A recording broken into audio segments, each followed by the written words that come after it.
रूस के राष्ट्रपति पुतिन के दिमाग में क्या चल रहा है ये कोई नहीं जानता। पुतिन कब और कहां किस मिसाइल से अटैक कर विध्वंस मचा देंगे किसी को पता नहीं।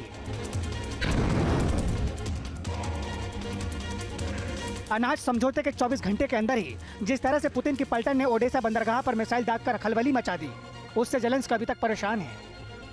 और पुतिन के इस हमले ने अमेरिकी राष्ट्रपति जो बाइडेन को भी हैरान कर दिया है। यूरोपियन यूनियन और यूनाइटेड नेशन ने ओडेसा पर रूस के मिसाइल अटैक की निंदा की है, तो जर्मनी ने रूस की नीयत पर सवाल उठाए हैं। वहीं टर्की ने भी ओडेसा मिसाइल अटैक को लेकर चिंता जताई है। ऐसे में सवाल यह है कि क्या ओडेसा पर मिसाइल अटैक कर रूस ने दुनिया का भरोसा तोड़ा है, या फिर अनाज समझौते के बाद ओडेसा पर मिसाइल अटैक पुतिन का कोई नया वॉर प्लान है।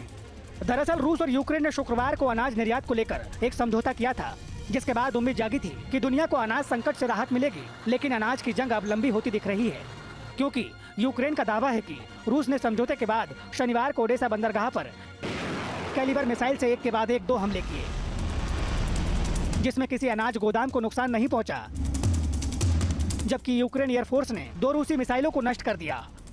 यूक्रेन के राष्ट्रपति जेलेंस्की ने ओडेसा पर रूसी हमलों को बर्बरता बताया और कहा कि ओडेसा पर रूसी अटैक ने दिखा दिया कि मास्को अपने वादे पर कायम नहीं रह सकता। इससे सिर्फ एक बात साबित होती है कि रूस जो भी कहता है और वादा करता है वो इसे लागू नहीं करने के तरीके ढूंढेगा।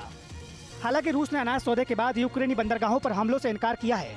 वहीं टर्की के रक्षा मंत्री हुलूसी आकार ने भी कहा कि रूसी अधिकारियों ने बताया है ओडेसा पर हुए हमलों से रूस का कोई लेना देना नहीं है। रूस और यूक्रेन के बीच फरवरी से जंग जारी है, जिसका असर पूरी दुनिया पर भी पड़ा है। महंगाई से कई देश बेहाल हैं। पेट्रोल डीजल के साथ अनाज के दामों में लगातार बढ़ोतरी हो रही है। अनाज संकट के बीच टर्की में यूक्रेन के अनाज और अन्य कृषि उत्पादकों को सुरक्षित तरीके से वैश्विक बाजार में पहुंचाने के लिए डील की गई, जिससे इन उत्पादों से वैश्विक खाद्य संकट से जूझ रहे लोगों को मदद मिल सके।